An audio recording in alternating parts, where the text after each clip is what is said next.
अस्सलाम वालेकुम। Series metrology के पार्ट 16 के साथ मैं दानियाल आरिफ एक दफ़ा फिर आपके सामने हाजिर हूँ और आज इस पार्ट में हम सीखेंगे कि स्केल्स ऑफ मोशन क्या होते हैं इन टर्म्स ऑफ मीटरोलॉजी और ग्लोबल स्केल जो उसकी टाइप्स हैं, साइनॉप्टिक स्केल, मेसो स्केल और माइक्रो स्केल को बहुत प्रिसाइज वे में हम इसको समझ लेंगे ताकि अपकमिंग जो भी टेस्ट हो पीएमडी के हवाले से या फिर मीटरोलॉजी की पोस्ट के हवाले से तो उसमें हमें इनके इससे रिलेटेड एमसीक्यू सॉल्व करने में आसानी हो।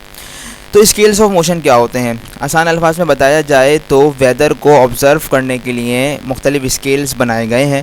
अगर वेदर को ऑब्ज़र्व करने के लिए हमें ज़्यादा वक्त लगे, यानी कि ऐसा कोई वेदर जो ज़्यादा वक्त तक सस्टेन करे, महीनों में या महीनों से ज़्यादा और ज़्यादा फासले पर हो, ज़्यादा डिस्टेंस पर हो, तो ऐसे वेदर को मेजर करने के लिए अलग स्केल इस्तेमाल होता है। और जो कम एरिया पर हो और कम वक्त के लिए वेदर बनता हो उसके लिए अलग स्केल इस्तेमाल होता है और जो बहुत कम हो उसके लिए अलग इस्तेमाल होता है।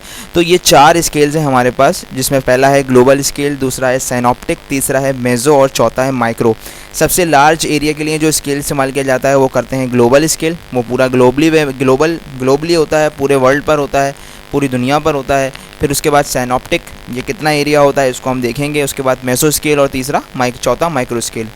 तो सबसे पहली बात आती है ग्लोबल स्केल की। The global scale includes events that impact large areas of the global and last for weeks and even months. आपने इस चीज़ पर गौर करना है कि ये हफ्तों और महीनों तक ऐसा वेदर जो हफ्तों और महीनों तक चलता है, ऐसे वेदर को मेजर करने के लिए, ऐसे वेदर को ऑब्ज़र्व करने के लिए जो स्केल इस्तेमाल किया जाता है उसको हम कहते हैं ग्लोबल स्केल। ठीक है, इसमें जो शामिल है वो है polar jet stream. Polar jet stream जो भी होते हैं, ये जो आपको रेड लाइट नज़र आ रही है ये पोलर जेट स्ट्रीम होते हैं। इस पर मैंने अपना लेक्चर रिकॉर्ड करवाया हुआ है। पोलर जेट स्ट्रीम एक्चुअली क्या होते हैं इसको आपको अच्छी तरह समझने के लिए वो लेक्चर देखना होगा, लेकिन अभी प्रिसाइज वे में आपको बता रहा हूँ कि पोलर जेट स्ट्रीम को मेजर करने के लिए, ऑब्ज़र्व करने के लिए जो स्केल यूज़ किया जाता है वो ग्लोबल स्केल होता है। इसके अलावा जो अनदर एग्जाम्पल है वो क्या है, इट्स पोजीशन ऑफ सब ट्रॉपिकल हाइज। सब ट्रॉपिकल हाइज का मतलब है ट्रॉपिक के आसपास जो हाई प्रेशर बनता है उसको कहते हैं सब ट्रॉपिकल हाई। इसका भी जो है वो पूरे ग्लोब पर असर होता है और ये काफ़ी महीनों तक चलता है, ज़्यादा से ज़्यादा। डेट्स वाई सब ट्रॉपिकल हाइज और पोलर जेट स्ट्रीम ये दोनों के दोनों जो हैं वो क्या है, हमारे ऐसे फिनोमेनाज हैं वेदर के जो हम ग्लोबल स्केल पर ऑब्ज़र्व करते हैं, बिकॉज ये महीनों तक, हफ्तों तक रहते हैं और ज़्यादा एरिया कवर करते हैं। Next one is synoptic scale. Synoptic scale के लिए आपको क्या कहा जा रहा है कि phenomena on the synoptic scale can span over thousands of kilometres.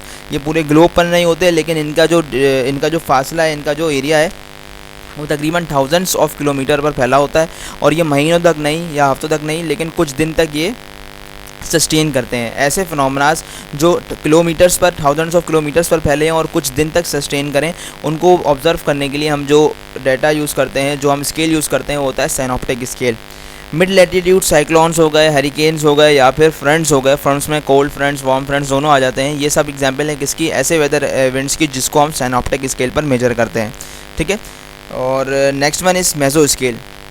तो मेसो स्केल के लिए क्या है कि ऐसा फिनोमेना जो तकरीबन 1 घंटे से लेकर या फिर पूरे दिन तक इसका इन्फ्लुएंस रहे और तकरीबन 10 से हंड्रेड्स ऑफ किलोमीटर्स डिस्टेंस पर इसका फासला होता है। तो आपने क्या पढ़ा कि अगर ऐसा कोई फिनोमेना जिसका टाइम जो है वो 1 घंटे से लेकर पूरे दिन तक हो सकता है और उसका जो एरिया है वो 10 से 100 किलोमीटर के दरमियान हो, ऐसे फिनोमेना को मेजर करने के लिए मेसो स्केल का इस्तेमाल करते हैं।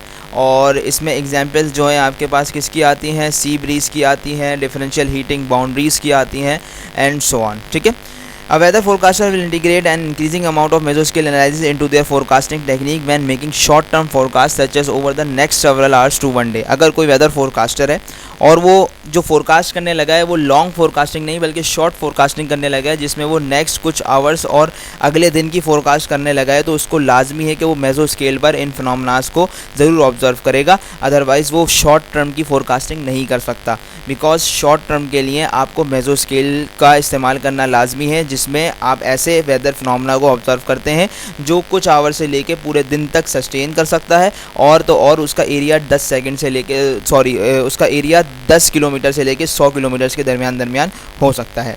Last one is micro scale. Micro से मुरादी छोटा है बहुत, ठीक है, तकरीबन 10 किलोमीटर से कम हो, 10 किलोमीटर से कम 10 किलोमीटर से कम होता है और इसका जो इवेंट है वो तकरीबन कुछ मिनट्स तक रहता है और ज़्यादा से ज़्यादा 1 घंटे तक ये चलता है। तो ऐसे फिनोमेनास जिनका एरिया 10 किलोमीटर से कम हो और उनका जो टाइम सस्टेन करने का टाइम जो हो वो तकरीबन कुछ मिनट से लेकर आवर्स तक हो, तो ऐसे फिनोमेना को मेजर करने के लिए माइक्रो स्केल का इस्तेमाल करते हैं। और फर्दर इस माइक्रो स्केल की कुछ एग्जांपल है tornadoes, rainbows, convective updraft and down draft. ये सब के सब जो है वो माइक्रो स्केल पर मेजर किए जाते हैं, ऑब्जर्व किए जाते हैं। ये बहुत ज़्यादा इंपॉर्टेंट है बिकॉज इन तमाम चीज़ों को आप अपनी आई से ऑब्ज़र्व कर सकते हो, क्योंकि ये तमाम चीज़ें आपको अर्थ के एटमॉस्फेयर में नज़र आती हैं। तो उम्मीद करता हूँ आपको ये चारों स्केल समझ में आए होंगे, जिसमें हमने सबसे पहले ग्लोबल स्केल के बारे में समझा, देन साइनॉप्टिक स्केल के बारे में, मेसो स्केल के बारे में और माइक्रो स्केल के बारे में।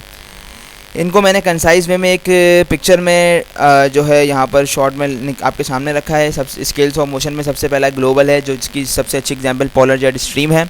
उसके बाद साइनॉप्टिक स्केल में सबसे अच्छी एग्जांपल मिड लैटिट्यूड साइक्लोन्स वगैरह है और फ्रंट्स वगैरह है। ये जो सिम्बोलॉजी बनी हुई है ये फ्रंट्स की है, ऑक्ल्यूडेड और फ्रंट, कोल्ड फ्रंट और वार्म फ्रंट।